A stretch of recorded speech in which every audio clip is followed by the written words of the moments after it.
So now we have about 10 minutes, and we'd like to get the questions. Could you please address the questions to the specific speakers and be brief so that we can finish on time. So let's have, we have one, two, three. So we'll take the first round of questions. I have a question for Dr. Hussein. Will you please introduce yourself? I'm at the University Department of Genetics. Question for Dr. Hussein. Have we a table contains all genes that transfer to plant or products to test it for if it's genetically modified or not? First. Second, if the genetically modified products, the genes expressed in another part of organism, and the products doesn't contain protein or DNA, how can we test it or check for this transplantation? Thank you. First one, have the table contains all genes that transfer to plants or foods to test it, to check it? I guess the question is, do we have a table that contains all the plants or the organisms that have been checked or not? Am I right? Yeah. We have another question for Dr. Hussein.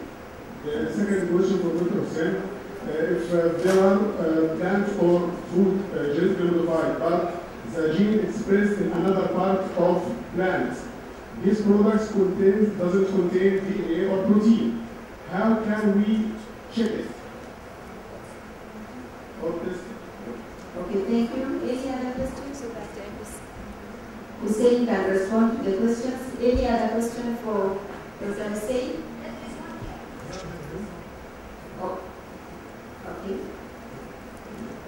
Okay, my name is Rami Sharaf, faculty of agriculture, Cairo University. Freedom of choice making regarding product labeling is very costly. It costs like 1.8 billion Egyptian pound a year. So my question is, what do you think the most efficient use that can impact consumer security in respect to the economical approach and safety if we get this money? If we do have the 1.8 billion and we want to impact the consumer positively in respect to the economical status of the consumer and the food safety status of the consumer. Thank you. Do we have any other questions for Professor Hussein? Please. Yeah, thank you very much.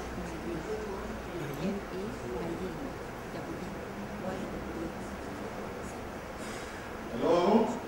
Yeah, once again, Chungu Mwila from Province of Zambia. On the meeting portal, yes, indeed, from the presentation, a very successful story when you look at the adoption and the benefits and the multiplication. This is for Dr. Maria, I think. It's not for Dr. Maria. Yeah, Dr. Maya. Yeah, this is for Dr. Maria. Well, we are taking questions now for Dr. Hussein Mansour. No, they're in our audience. Okay. Okay. Thank you.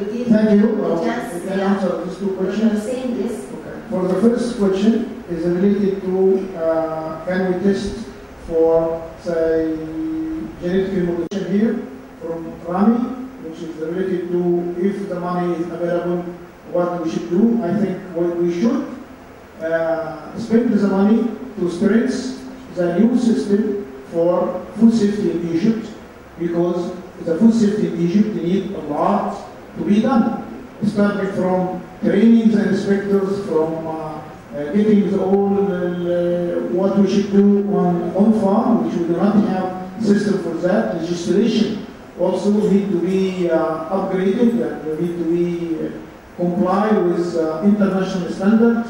We need to look to our Egyptian standard again and revise them accordingly. There is a lot to be done. Laboratory, capacity, many things. I think that money can solve the problem for the Egyptian safety and to have better food for the citizens in Egypt. Thank you. Thank you very much. Just one more I'll allow for Yeah, my actually, I have a question. Although I'm not in favor of labeling, but I see from the presentation that the calculation of the cost of labeling was depending on the populations, like 80 million in Egypt. So we did this calculation and we got the figure of 1.something billion.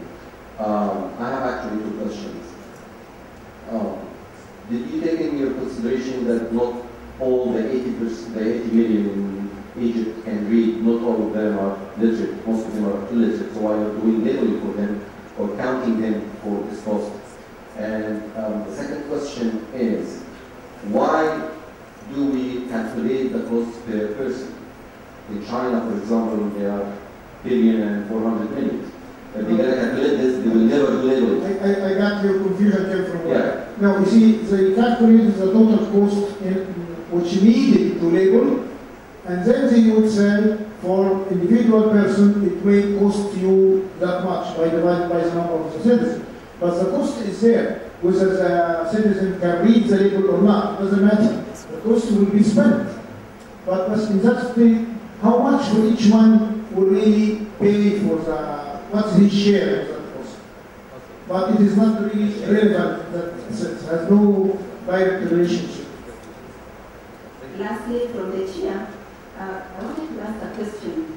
In calculating the cost of labeling, have you considered the cost of enforcement? What do they take to enforce, and what is the practical measure that can be put in place to enforce the labeling? Yeah, it does.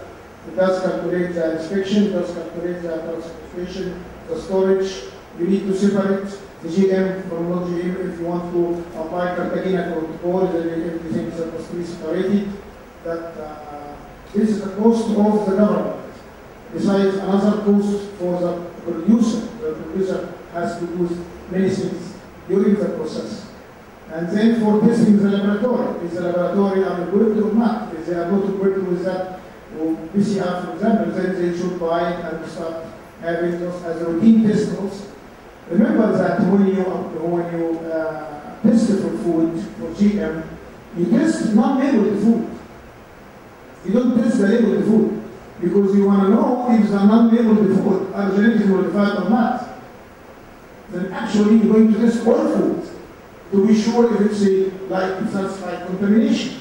Then you have to see if the E. coli is there or not. Then the testing is going to cover all the food, whether it's labeled or not labeled. But the label is clearly saying, I am labeled, I am GM. But if it's not, then he might be a GM. Then you have to test for that also. That is a messy situation. Okay, thank you very much. I know this is a very hot issue. We would like to have more time, and there is definitely going to be more time informally to interact with Dr. Hussein. So thank you very much once again. Let's have the other set of questions. Dr. Tumuhila, you had a question for C.D. Maya. Now is your turn. Yeah, I forgot the question, but Well, you still can introduce yourself again, my lord. Anyway, you take your time, we can... Yeah, my name is Tumuhila. I'm coming from Zambia, working for Comesa. I just wanted to give a challenge to the professor, they are retired, now farmer. Yes, indeed, we've seen that the case of BT cotton has been successful not only in India, but in Africa as well. If you look at Burkina Faso. The question is, could this be because they are lesser dangers associated with cotton than perhaps with wheat, rice, and maize? Because when it comes to food crops, we don't see presentations such as yours showing the benefits as much as they are for cotton. It's mostly cotton and not so much on the food crops. So could you just comment on that? Yeah, basically, as I said, that now the next thing. See, cotton, if you say in India, is not only a crop or fiber. We are taking oil 40% of the cotton oil is consumed as a vegetable oil. And naturally, so much of there is only this BT cotton, we are already good. See, people have already realized that there is absolutely no danger. But as I said, that all the food crops which I have already shown, like potato, rice, we have chickpea, they are already on the verge of commercial. But there has been a tremendous opposition which is holding them back. And that's why we are struggling on both the fronts. We are already doing research and we are already struggling to see that they are commercialized. Because we do not want to do only research. It has to be in terms of product. And some of these products are already ready. But unless we make them now in the market, I will not be able to tell you what is the success of them in India. But we have a confidence because of BT. We have a confidence because whole work is not only restricted to cotton. BT can be in the pulses, which is a very serious problem. It can be also in some of the cereals like jawar, can be a serious problem. So we definitely feel that this can be reduced. If you see, in spite of all these 10 years, why BT cotton is grown by the farmers, we have made such an analysis. Sometimes it is not only yield that matters. You see, what happens is your cotton crop duration is reduced and they are able to get harvest, 90% harvest in the very first crop itself, and they are able to grow second crop. In the dry land, we advise them not to grow BT, but still they are growing, mainly because of the fact there are certain inherent or inseparable advantages by which they are growing this crop. If you see another advantage is, bollworms population on other crops also is reduced. That's why we have increased yield in case of peach and pea. That is so there are benefits already known. But till we have now commercialization of any other product, I don't think we will be able to like which we have already done in case of Thank you. Thank you very much. We had just two more questions. Vivian and this lady here. A comment, not a question. You said scientists don't fight in the streets. Actually, they do fight in the streets. There were two very good examples. There was the case of the Swiss referendum in 1997, when the Swiss scientists went out into the streets in their white coats and defeated the referendum. And there was the case in Rothamsted earlier on this year, when the scientists went out in the streets and they didn't fight, but effectively they squashed the opposition. So it can be done. My reference was to basically when BT brinjal was taken to public debate, the scientists became weak. They were not experienced to fight in the street, like NGOs, which used to bring in masses and go on having a demonstration in front of ministers. That has weighed more than that. That was my reference. Thank you, thank you. I think that was just an analog. Let's get the last comment or question to Dr. Maye.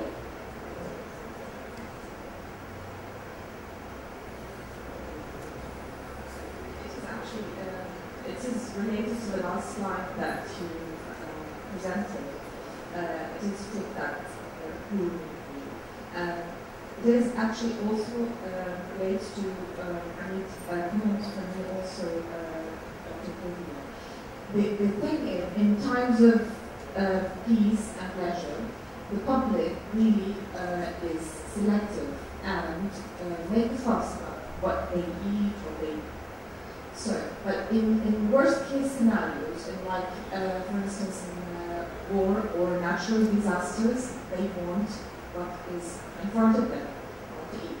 So, in a way, there is no misconceptions. The unknown is not there anymore. They want to eat. But my question is, are there any kind of regulatory kind of system that controls food aid programs, introducing new food resources into a certain country? What about the UN institutions or other regulatory institutions? Is there any? Has anybody thought about this issue or not? I'm not very clear as to what actually the question is, but Actually, I think the question is, who regulates food aid? Who regulates? Who regulates food aid? Is food aid regulated, especially GM form of food aid? GM food aid. We have actually, there are separate ministries for which we are already regulating. For example, if we want to import, let us take the example of soybean oil. We are already short of pulses and oils. So oil imported is also soybean. So we have no restriction for that matter. We are already putting them in. The question is why I showed the last slide, which probably you referred it to that. I said that we have already people who are not able to take 2 times a meal in the country. That is number one. We are not able in a situation to spend tremendous amount of money on importing food every time. It's a very vast country. As we talk about in billions, as I said, 220 million people are normally below poverty line. One has to come and see what is really poverty sometimes in the villages. So their issue, they are not concerned. As a consumer, they want food basically first. Whether now the issue is, unless we produce more, unless our growth rate increases to 4%, 4.5%, we are not able to supply or maintain that particular ratio. That is why we said that what are the technologies which we have today to make up that additional kind of food. And one of the technology tools is what we are telling biotechnology.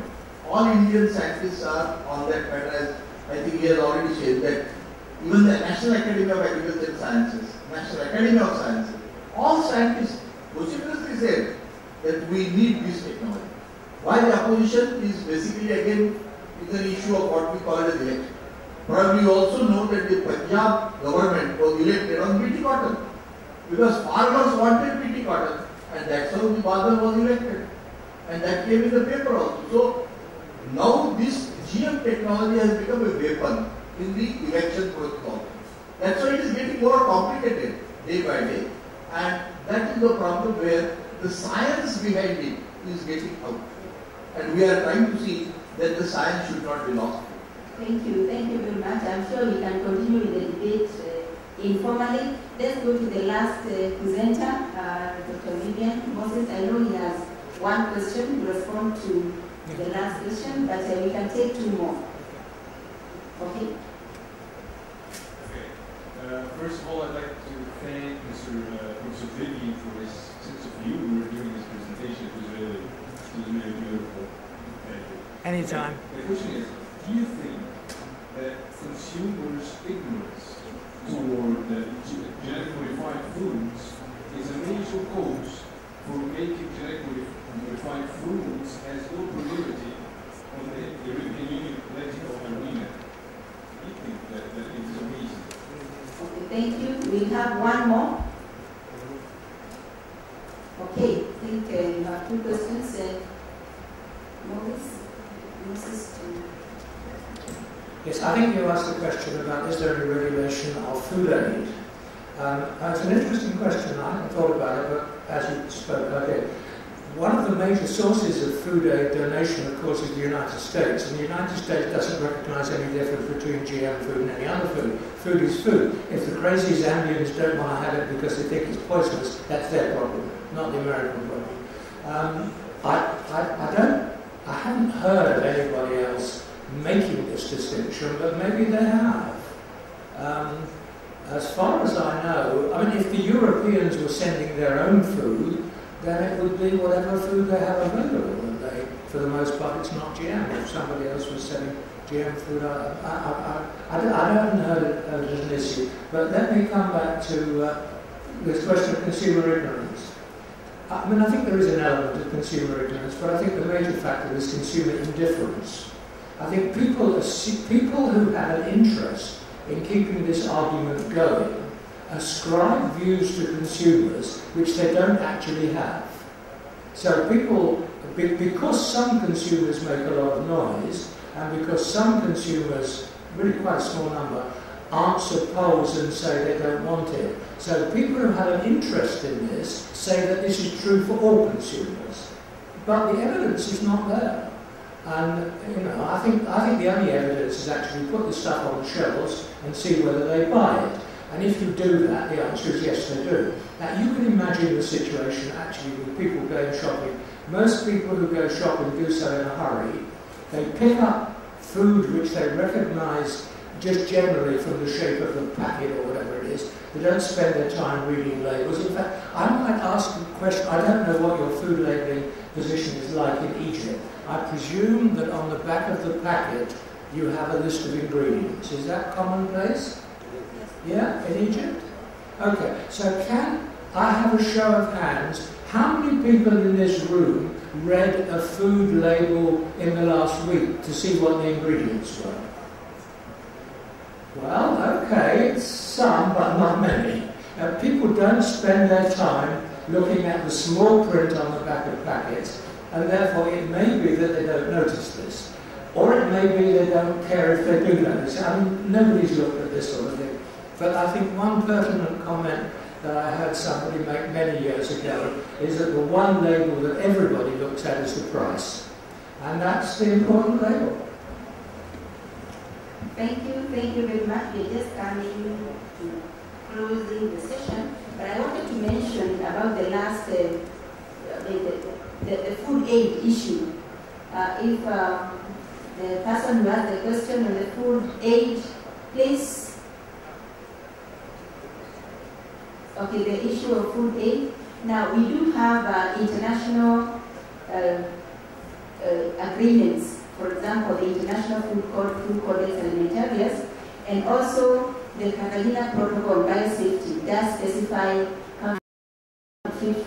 And one of the requirements is that it must be certified as safe in the country of import, and there are a number of prescriptions that have been put in place through the Catalina Protocol, and all other countries that subscribe or that are signatories to the protocol are supposed to domesticate the protocol, and I'm sure Egypt has Bureau of Standards and others that actually look at the areas in which the food imports requirements should follow, and one of them is safety.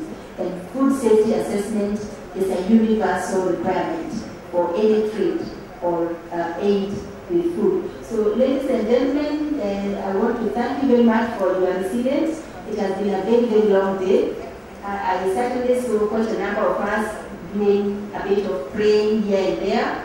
I'm sure you're done with the prayers. Now it's time to close up so that we can do some other business for the evening. And I want to thank all the speakers for eloquently presenting their thoughts and ideas, and to you also for being very participatory and contributed a lot to further understanding of the issues at hand. So thank you very much, the speakers. So let's really just give an applause to the speakers.